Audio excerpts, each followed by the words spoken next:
것입니다. 잠언 4장 23절에 보니까 무릇 지킬 만한 것보다 더욱 내 마음을 지키라. 마음은 우리의 정신 속에 있습니다. 우리의 정신 세계가 어떠냐에 따라서 우리의 삶의 방향이 꼴지워집니다. 우리의 마음을 잘 지켜야 사단의 유혹에서 승리할 수 있습니다.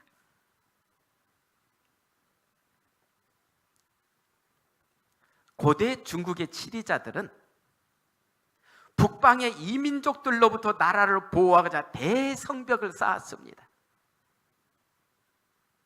그 성벽은 너무나도 높아 그들은 아무도 그 성벽을 넘어올 수 없으리라 생각했고, 또 너무 두꺼워 그 무엇으로도 그것을 허물어뜨릴 수 없으리라 생각했습니다. 그런데 그 온 성벽이 존재하는 100여 년 동안 중국은 수차례 야만족들의 침입을 받았습니다. 그런데 적의 군사들은 어느 누구도 그 성벽을 공격하고 그 성벽을 넘어서 지은 사람의 생각처럼 중국을 침공하지 않았습니다. 그들은 작전을 바꾸었습니다. 그 성문을 지키는 성문지기들을 엄청난 물량공세로 매수했습니다. 그래서 그들은 성벽을 넘지 않고 다 문을 통해서 중국을 공격했습니다. 이곳에서 우리에게 주는 것은 무엇입니까? 사탄 또한 우리의 마음을 통해서 우리를 공격해 온다는 것입니다. 그래서 우리의 정신을 진정으로 하나님 안에서, 우리의 정신을 하나님 안에서 하나님을 향하여 열어놓는 그러한 마음의 상태가 되어야 될 것을 말씀하고 있는 것입니다. 우리의 마음이 사단 앞에 그냥 열릴 때에는 어떻게 됩니까? 우리의 모든 것은 무너진다는 사실입니다. 그래서 우리의 마음을 지키라고 사도는 말하고 있습니다. 네 번째입니다. 네 번째는 영생을 심으라는 것입니다. 갈라디아서 6장 7절로 8절에 보면 사람이 무엇으로 심든지 그대로 거두리라. 자기의 육체를 위하여 심는 자는 육체로부터 썩어질 것을 거두고 성령을 위하여 심는 자는 성령으로부터 영생을 거두리라. 주로 육체를 위하여 심는다는 이 표현은 우리가 생각할 때 육체를 위해서 심는 것들은 주로 뭐 같습니까? 예? 이건 우리의 생활하고 밀접하게 연결되어 있는 것들일 수밖에 없습니다. 오직 돈을 위해서만, 오직 명예를 위해서만, 오직 권력을 위해서만 우리가 심는다면 우리는 결과적으로 마지막에 뭘 거둘 수밖에 없습니까? 멸망을 거둘 수밖에 없습니다. 그러나 성령 하나님의 인도하심을 따른다면 우리 모두는 하나님의 은혜 속에 성령의 열매를 맺게 될 것입니다. 여기 중요한 말씀이 있습니다. 세자녀 지도법 143쪽에 있는 말씀입니다. 우리 찬양대원들 이거 글씨 보이세요? 아, 예. 그럼 한번 우리 황 집사님 대표적으로 답변하셨는데 크게 한번 읽어주세요. 말과 태도에 부지하고 거칠게 자라난 청년들은 그들의 가정, 교육의 특징을 보여주는 것이다. 부모들은 그들의 청지기 직분의 중요성을 깨닫지 못하였다. 그리하여 심은대로 그 수확을 거둬들였다. 저는 이 말씀, 예, 감사합니다. 저는 이 말씀을 보면서 제가 한쪽 마음으로 솔직히 부담도 되는 말씀이고 하나님 앞에 참 죄스러운 그런 마음도 드는 말씀입니다. 말과 태도에 부주의하고 거칠게 자라난 청년들은 그들의 가정교육의 특징을 보여주는 것이다. 그러니까 우리의 자녀들의 말과 태도가 뭘 보여준다는 거예요? 부모들에게서 들은 그 말이 그렇게 나온다는 것입니다. 저희가 참 하나님께 기도하는 것 중에 하나가 정말로 온유한 사람이 되게 해달라고 기도를 참 많이 했는데요. 그런데 저희 집사람에게 온유하지 못할 때가 그래도 좀 있었고요. 우리 자녀들에게도 제가 정말로 항상 노하기를 더디하고 온유하고 부드러운 말로 했어야 되는데 그러지를 못할 때가 그렇게 있었구나. 그래서 제가 솔직히 죄송합니다. 하나님의 누구보다도 말씀을 따라 살기를 갈망하는 우리의 모습 속에서, 특별히 우리 자녀들의 그 모습 속에서 그런 모습을 볼 때마다 내가 진정한 신앙의 본이 되지 못할 때가 있었구나. 주로 자녀들은 보니까요, 엄마 아빠가 정말로 멋있는 신앙생활, 하나님의 은혜 속에 행복한 신앙생활을 하면 그 모습을 보면서 감동받아서 교회 가는 걸 좋아하고 하나님 섬기는 것을 좋아합니다. 그러나 엄마 아빠가 성경은 읽고 그런다 하면서 그러지 않은 모습을 보일 때 어떤 생각을 종종 가져요? 우리 엄마 아빠 성경 저렇게 읽어도 변하지도 않아. 저는 솔직히 우리가 혹시 그런 모습들이 아니었는지 하나님 앞에 송구스러울 때가 있는 것입니다. 그리고 또 이제 이건 말과 태도에 대해서 말했다면 또 식사에 대해서도 이렇게 권면합니다. 규칙적으로 식사하는 일을 주의 깊이 지킬 것이다. 과자류나 견과나 과실이나 그 밖에 어떤 종류의 식물이라도 간식은 전혀 하지 말 것이다. 불규칙한 식사는 소화기관의 건전한 활동을 파괴하고 건강과 활력을 없애버린다. 그리하여 아이들이 식탁에 앉을 때에 그들은 건강에 좋은 식물을 맛있게 먹지 못한다. 그들의 식욕은 그들에게 해로운 것을 갈망하게 된다. 우리의 건강을 위해서 주신 기별입니다. 그러니까 우리의 자녀들이 간식하고 그러면 식탁에 앉았을 때 밥맛이 전혀 안 돌아온다는 것입니다. 우리도 마찬가지지요. 그래서 정말로 건강을 위해서 우리에게 이제 주신 기별인데, 이 말씀을 따라 사는 사람들에게는 하나님께서 건강의 축복을 그만큼 더 약속하십니다. 또한 다른 말씀 봅니다. 사파를 곁들인 명언 명구 성시 1권 27쪽에 있는 내용입니다. 우리 손이 어떤 씨를 뿌리는가에 대해서는 아무리 경계를 해도 지나치지 않으리.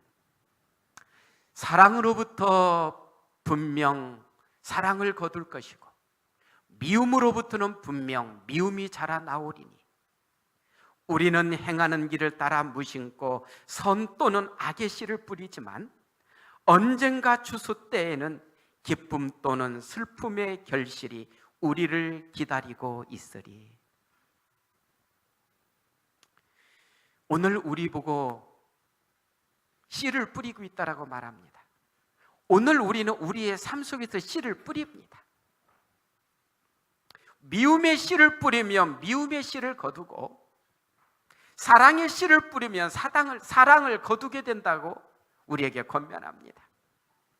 우리가 오늘 선의 씨를 뿌리느냐 또는 악의 씨를 뿌리느냐에 따라서 기쁨 또는 슬픔의 열매를 거두게 된다라고 우리에게 권면하고 있습니다. 우리 모두 하나님의 은혜 속에 서로가 서로에게 미움의 씨를 뿌리는 사람들이 아니라 사랑의 씨를 뿌리는 우리 모두가 되면 좋겠습니다. 그러고 싶지요? 옆에 있는 분 보고 사랑합니다고 한번 인사 한번 해보세요.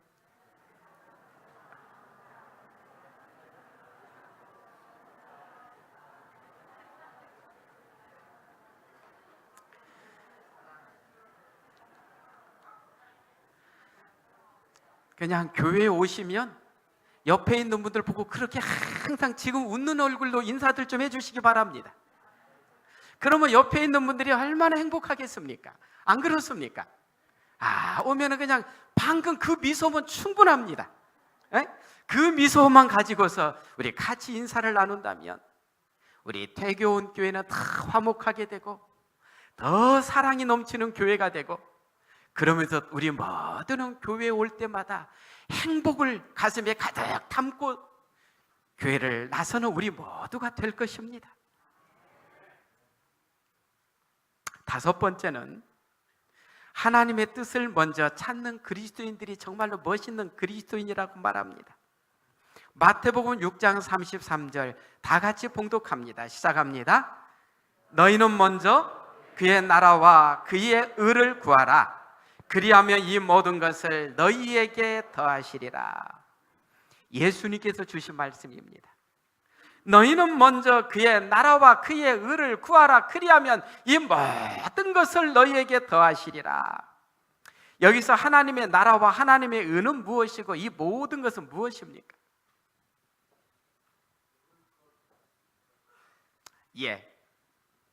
하나님의 나라와 의는 정말로 무엇인가? 하나의 그 말씀을 봅니다. 사도행전에 보니까 이렇게 설명하고 있습니다. 하나님을 섬기고자 마음을 굳게 정한 사람은 하나님을 위하여 증거할 기회를 발견할 것이다. 첫째로 하나님의 나라와 그분의 의를 구하고자 결심한 자를 어떤 난관도 방해할 수 없을 것이다. 기도와 말씀의 연구로 얻은 능력으로 그는 덕을 구하고 악을 버릴 것이다. 하나님의 나라와 의를 구하는 자의 특징은 기도와 말씀의 연구로 얻은 능력으로 살아가는 자임을 우리에게 보여주고 있습니다. 왜 우리가 기도를 해야 되는지, 왜 우리가 말씀을 연구해야 되는지를 우리에게 지금 보여주고 있습니다. 기도하고 말씀 연구하는 자들은 능력을 얻게 되므로 악을 버리게 되고 하나님의 은혜 속에 덕을 쌓아가게 된다라고 우리에게 설명하고 있습니다. 오늘 우리의 삶에 기도가 있고 말씀이 있는 삶이 될 때 우리는 하나님의 뜻을 더 많이 이루고 그분의 의와 나라를 구하는 자로서 성장할 수 있다라고 말씀합니다. 이렇게 기도하기를 힘쓰고 말씀 연구하기를 기뻐하여 하나님의 뜻을 이루어가는 자들에게 예수님은 모든 것을 더해 주시겠다고 약속하셨습니다. 마태복음 6장 33절에서 너희가 먼저 그의 나라와 그의 의를 구하면 이 모든 것을 너희에게 더해 주신다 그랬는데요, 예수님은 그의 나라와 그의 의를 구하라고 설명하시기에 앞서서 바로 그 앞에 보면 뭐라고 우리에게 권면하고 있습니까? 마태복음 6장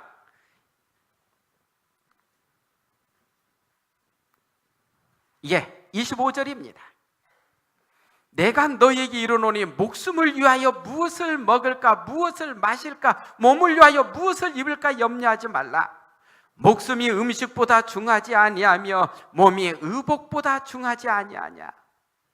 예수님은 말씀하시기를 하나님의 나라와 하나님의 의를 구하는 자들에게 먹고 마시고 입는 문제는 주님께서 해결해 주시겠다고 약속하고 계신다는 사실입니다. 그런데 우리는 잘못하면 이것을 자꾸 바꾸어서 생각합니다. 하나님의 나라와 의는 뒤로 놔두고 뭐를 먼저 찾아요? 무엇을 먹을까, 무엇을 입을까, 무엇을 마실까를 먼저 찾을 때가 있다는 것입니다. 이것은 그 순서가 바뀌었다는 것입니다. 물론 우리가 그 아까 애 엄마처럼 거룩함을 찾는다고 오직 말씀만 잡고 하루 종일 있으라고 말씀하지 않으십니다.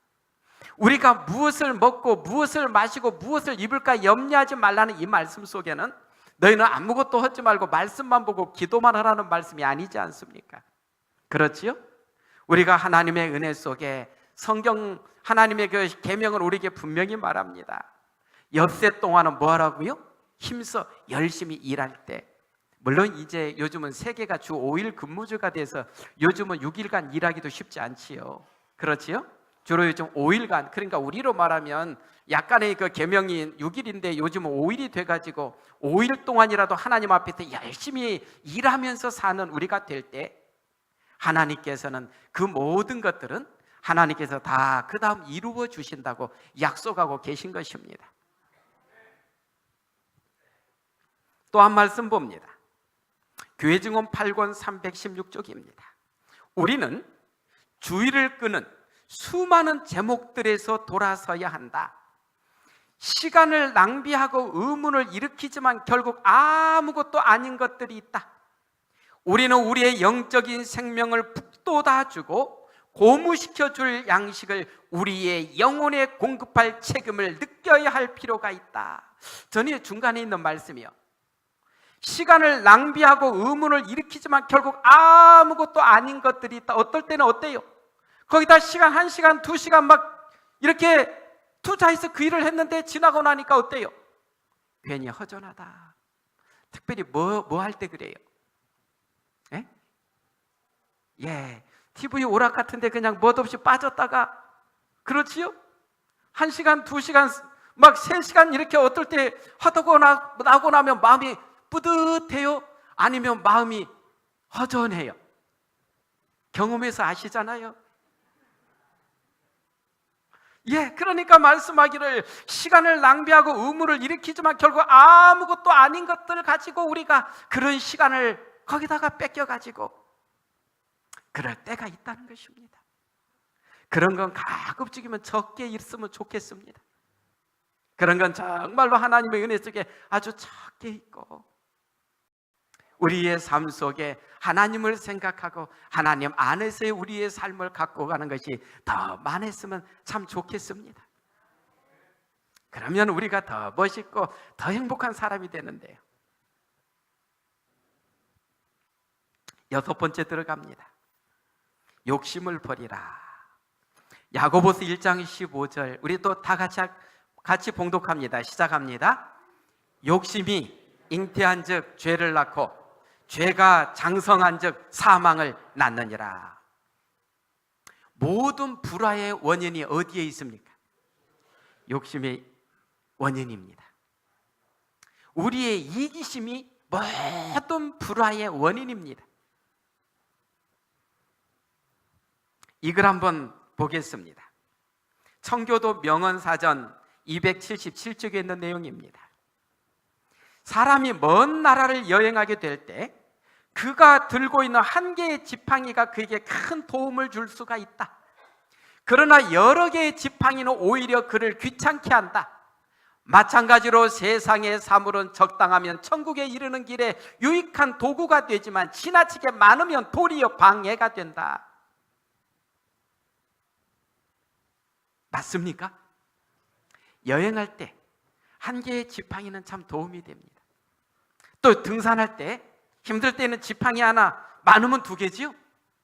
그런데 그것을 지팡이가 좋은 것이라고 등산 가면서 지팡이 한 5개 들고 가면 어떻습니까?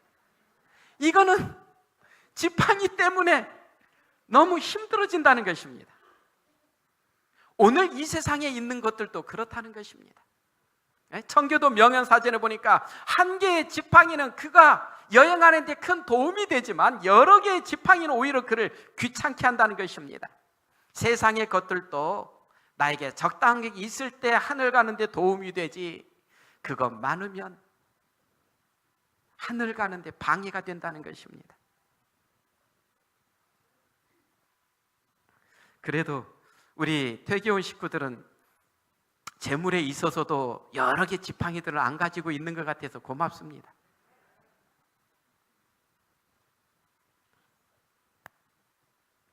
또 봅니다. 역시 청교도의 명언사전에 있는 기록입니다. 우리의 마음을 세속적인 영광으로 만족시킬 수 있고 가득 채울 수 있으리라는 어리석은 상상은 그만하자. 그리고 양이 많으면 만족도 크리라는 생각으로 적다고 만족하지 못하고 더 많은 것을 추구하는 탐욕스러운 생각도 이제는 포기하자. 역시 청교도들답습니다. 세속적인 것은 아무리 많이 가져도 우리의 마음을 만족시킬 수 없다는 이 글에 대해서 우리는 지금 뭔가를 생각하게 됩니다. 얼마나 가지면 우리가 만족할 것 같습니까? 지금에 받는 그 봉급의 한 2배 정도 받으면 행복할 것 같습니까? 지금 살고 있는 집보다 한 2배 정도 넓으면 행복할 것 같습니까? 혹시 우리가 그렇게 생각할 수 있습니다. 그러나 많이 가지면 가질수록 더 많은 갈증이 생긴다는 것입니다. 이 청교도의 명언에서는 바닷물을 마시면 마실수록 뭐만 더 야기합니까? 갈증만 더 야기합니다. 이 세상적인 것들은 다 바닷물과 같은 존재입니다. 가지면 가질수록 갈증만 더 깊어가고 우리의 욕심만 더 커져간다는 것입니다. 그러니까 세상적인 것들, 여러분들이 아무리 깊이 파고들고 아무리 더 많이 취해도 그것은 여러분들을 만족시켜주지 못한다는 것입니다. 갈증만 더 많이 유발하고 그 속으로 더 많이 빠져들게 한다는 것입니다. 그러다 보면 어떻습니까? 죽기 살기로 일만 하다가 그냥 죽습니다.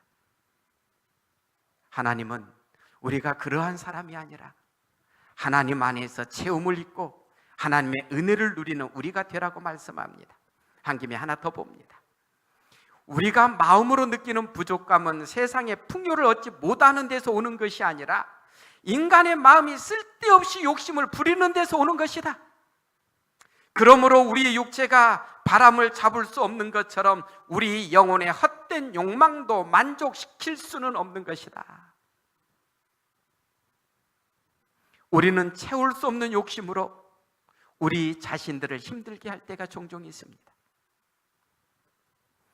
우리는 이러한 욕심을 부리다가 몸도 망가지고 마음도 얼마나 자주 상처를 입었는지 모릅니다. 이러한 때에 우리는 이 말씀을 한번 상고해 보면 좋겠습니다. 히브리서 13장 5절입니다. 우리 다 같이 봉독합니다. 시작합니다. 돈을 사랑치 말고 있는 바를 족한 줄로 알라. 그가 친히 말씀하시기를 내가 과연 너희를 버리지 아니하고 과연 너희를 떠나지 아니하리라 하셨느니라. 우리의 관점을 돈이 아니라 주님을 향해서 우리의 관점을 옮기라고 말씀합니다. 그러한 삶을 사는 사람들, 주님 안에서 복받은 자들이고, 그러한 삶을 사는 사람들, 정말로 주님을 향한 관점으로 살아가는 사람들은 주님의 은혜를 받기에 넉넉한 행복한 멋있는 그리스도인들입니다. 어떻습니까? 아직 조금 더 하겠습니다만은 우리 자신을 한번 보세요. 나는 멋있는 그리스도인인가? 스스로 생각해 봐도 우리는 멋있는 그리스도인 같지요?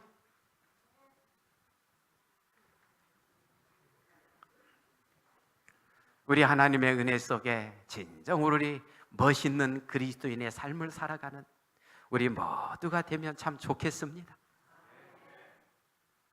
어차피 예수님 믿는 것 좀 더 멋있고 행복하게 믿고 살아야 되지 않겠습니까? 교회 와서 짜증나고 미워하는 사람이 있고 그러면 그 신앙 재미없습니다.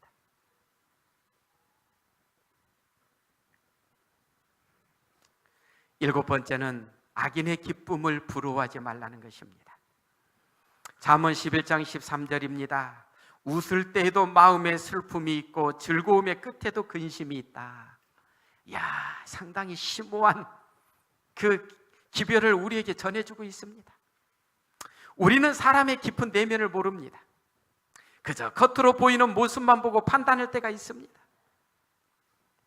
그런데 그 속에 들어가 보면 우리가 모르는 것들이 참 있다는 것입니다.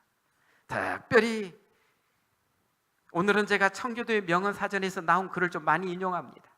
여기 보면 우리 눈으로 보기에는 아주 행복해 보이는 허다한 죄인들은 실제로 당신이 생각하는 것만큼 행복한 것은 아니다. 당신이 생각하는 것만큼 행복한 것은 아니다 하면서 책은 예쁘게 제본을 하거나 표지를 도금할 수 있다. 그러나 그 안에 담긴 내용은 슬픈 이야기일 수도 있다. 죄인들은 말씀에 따라 양심이 느껴지는 바를 은밀히 배척하고 있음을 우리에게 내색하지 않는다. 그들은 웃지만 마음은 떨리고 당신이 보기에 그들은 화려하지만 그들의 양심 속에서는 으르렁 우르렁거리는 천둥 소리가 당신 모르게 요동하고 있는 것이다. 맞습니다. 인간사 쉬운 게 아닙니다. 진정으로 행복함을 누릴 수 있는 자는 주님 안에 있는 자들이라고 주님은 우리에게 말씀합니다. 양심의 깨끗함을 간지기를 소망하는 바로 우리들이 진정으로 주님 안에서 행복자이지, 겉으로 보기에 많은 것이 있는 것 같고 화려하게 보이는 그 사람들일지라도 주님이 없는 사람들의 마음에는 천둥소리처럼 우르렁거리는 그러한 근심과 고통이 있다라고 말하고 있습니다. 우리는 우리의 마음 속에서 천둥소리처럼 우르렁거리는 근심 걱정은 없지 않습니까? 얼마나 감사한 일인지 모릅니다. 오늘 우리는 주님 안에서 더 많이 감사하고 더 많이 주님의 은혜를 나누면서 사는 우리 모두가 되기를 바랍니다. 8번째, 마지막입니다. 의인과 악인의 차이점은 무엇인가? 우리가 볼 때는 세상적으로 오히려 예수님 안 믿고 그런 사람들이 훨씬 잘 되고 훨씬 좋은 것 같은데요. 그런데 이곳에 있는 말씀을 보니까 이렇게 말씀합니다. 잠언 4장 18절 19절 참 생각하게 하는 말씀입니다. 우리 다 같이 봉독합니다. 시작합니다. 의인의 길은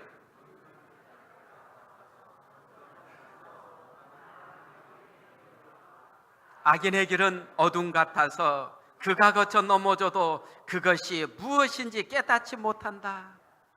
악인들은 자기들의 길을 모른다는 거예요. 넘어져도 왜 넘어졌는지도 깨닫지 못한다는 것입니다. 그러지요? 결국은 의인과 악인의 가장 큰 차이점은 뭐냐 하면, 의인의 길은 돋는 햇볕 같아서 점점 빛나서 원만한 광명에 이른다. 의인의 결국은 어디로 간다는 것입니까? 하나님을 믿는 정말로 예수 그리스도를 마음의 구주로 모시고 사는 진정한 그리스도인들은, 멋진 그리스도인들의 최종 목표는 하나님의 영광이 넘쳐나는 저 하늘나라 천국입니다. 그러나 악인들은 뭐예요? 어둠 같다고요. 이것을 좀 더 잘 설명해 놓은 걸 보겠습니다. 영한대역 산상보훈 306쪽에 보니까 이렇게 설명합니다. 이기적인 계획은 전도가 유망하게 보이도록 하고 즐거운 희망을 간직하게 해줄지도 모른다. 그러나 우리는 자아 중심의 소망 때문에 행복이 깨어지고 생애가 비참하게 된 것을 발견하게 될 것이다. 내리막길은 그 입구가 꽃으로 밝게 빛날지 모르나 가시가 있다. 입구에서 빛나던 희망의 빛이 절망의 흑암 속으로 사라져버리고 그 길을 따라가는 사람은 끝없는 밤의 어둠 속으로 빠져들어가게 된다. 주님이 없는 세상적인 길은 내리막길의 편안한 길 같고 꽃길 같지만 결론은 어디에 다다른다는 것입니까? 멸망의 어둠의 밤으로 빠져들어갈 수밖에 없다는 것입니다. 사랑하는 믿음의 가족 여러분, 오늘 우리가 추구하는 것은 무엇입니까? 오늘 우리가 가장 가치 있다고 생각하는 것은 무엇입니까? 말씀은 우리가 그리스도인이라고 기록하고 있습니다. 오늘 우리는 그리스도인입니다. 오늘 우리의 삶이 진정으로 우리의 삶 속에 주님의 말씀이 잘 녹아있는 멋있는 그리스도인의 삶이 되면 참 좋겠습니다. 우리의 마음속에 심겨진 주님의 말씀이 잘 자라 활짝 꽃을 피우는 우리 모두가 되기를 소망합니다. 그리스도인, 정말 멋있는 이름입니다. 그 이름 속에 주님의 사랑이 있고 그 삶 속에 주님의 은혜가 있습니다. 다 같이 이 성경 말씀 읽습니다. 고린도후서 5장 14절입니다. 봉독합니다. 그리스도의 사랑이 우리를 강권하시는도다. 오늘 주님의 사랑이 우리를 강권하고 있습니다. 하나님에게서, 사람에게서 그리스도의 사랑이 우리를 강권하는 모습을 진정으로 아름답게 드러내심으로 인하여서 하나님께서 보실 때에도 멋있는 그리스도인이고, 우리의 가족들이 보아도 멋있는 그리스도인들이고, 우리 믿음의 식구들이 봐도 멋있는 그리스도인들이고, 우리를 만나는 사람이 봐도 멋있는 그리스도인이라고 인정받고 칭찬받을 수 있는 우리 모두가 되기를 간절히 바랍니다. 하나님은 오늘 또 우리를 사랑하십니다. 말씀을 드립니다.